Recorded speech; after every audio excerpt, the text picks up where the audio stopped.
সাকিব খানকে তোমাদেরকে পয়সা দিয়ে পাঠাইছে, এটা সাকিবের ভাগ্য না ভাগ্যর উল্টা, এটা জানি না। সাকিব এক নাম্বার হিরো, এটা ঠিক আছে।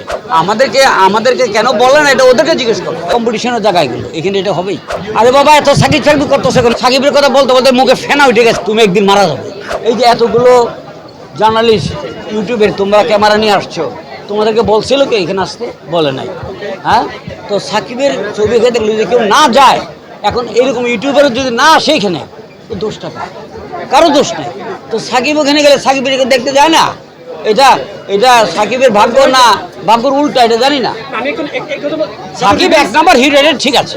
আমাদেরকে বলেই নাই এটা, যারা বললে তাদেরকে জিজ্ঞেস করো না। আমাদের সামনে যারা বলুন তো সাহস নাই, আমি বলবো তাহলে যে যারা নির্মাণ করেছে ওরা। আমরা যখন আমরা যদি কিছু প্রশ্ন করা, হয়তো আমরা কিছু প্রশ্ন করবো, আটকে যাবে, এই জন্য আমাদের ডাকে না। এটা তো মোস্ট টেকনিক্যাল একটা ব্যাপার, এখানে অনেক কিছু আছে, তোমরাও জানো। এমন টেকনিক্যাল ব্যাপার, তোমাদেরকে বললে তোমরাও পারবে। আমাদেরকে কেন বলে না, এটা ওদেরকে জিজ্ঞেস করো। এই যে ইকবাল সাহেব মানে আমাদেরকে বলছে আমরা আসছি না, কোনো ভাগ নাই, এটা তোমরা বলতে পারো। তোমাদের জার্নালিস্টের ভিতরে তো ভাগ আছে।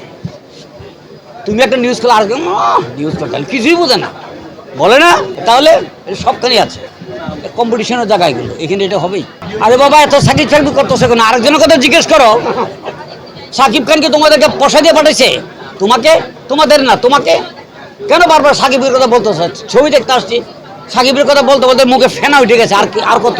ওই যে একটা ধাঁধা আছে, আমি চ্যালেঞ্জ করবো, তোমার জীবনে কি হবে আমি বলে দিতে পারি, কসম খেয়ে বলতে পারি, তোমার মানে পরে কি হবে বলবো, তুমি একদিন মারা যাবে।